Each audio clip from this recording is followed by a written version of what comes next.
Donc l'association sclérose tubéreuse de Bourneville, elle a 25 ans aujourd'hui. Elle a été créée en 1991, c'est une association de familles, de malades et des aidants des malades également. C'est un moment unique dans l'année, c'est une conférence à laquelle participent des médecins experts de la maladie. Les personnes qui assistent à ces conférences sont des adhérents de l'association. On voit toujours les mêmes personnes, on tisse des liens, enfin des liens plus ou moins avec certaines personnes. Il y a une adhérente de Vrigne-aux-Bois, donc qui est de ma région, que je vois tous les ans.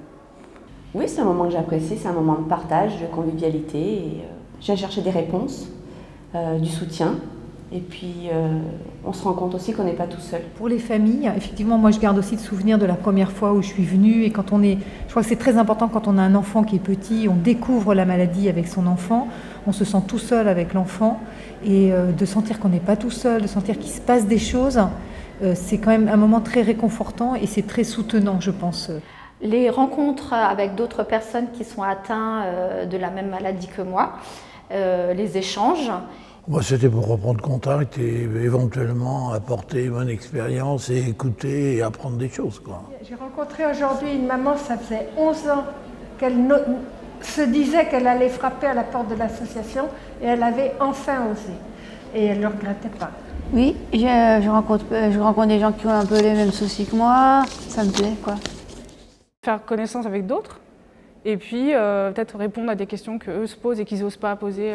Ce qui est important aussi, c'est d'arriver à connaître des gens de notre région, de notre propre région. Et l'avantage, c'est pouvoir encore mieux s'épauler, se donner des renseignements, vraiment, puisque la proximité aussi joue un rôle important dans le suivi de la pathologie.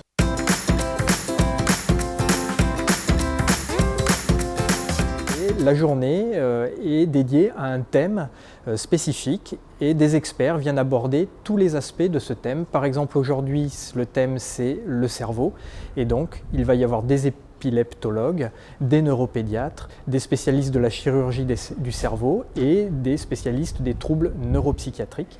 Et c'est l'occasion d'apprendre beaucoup de choses aussi sur la maladie, parce que finalement, en consultation, on voit les choses par le biais de son enfant, on apprend quelque chose, mais on n'a pas cette vision large de la maladie que moi, je crois que j'ai vraiment acquise avec l'association et que j'aurais pas eu sinon.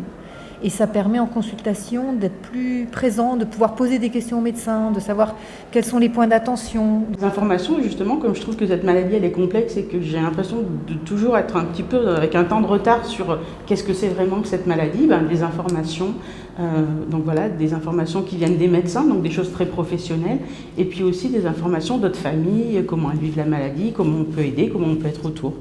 Donc c'est aussi un jeu de questions-réponses, c'est une occasion unique d'accéder à des hyper spécialistes de la maladie, ils sont rares en France et donc ça permet aux malades, aux parents, aux familles de poser leurs questions, d'échanger. Parce qu'une association forte qui manifeste, qui dit, donne sa voix, qui a des adhérents, est beaucoup plus forte pour dialoguer avec les médecins, pour les pousser à agir, pour les pousser à faire de la recherche. Vous trouvez, c'est un grand moment de convivialité et vous qui nous écoutez ou qui nous regardez sur Internet, vous ratez quelque chose en n'adhérant pas et en ne venant pas.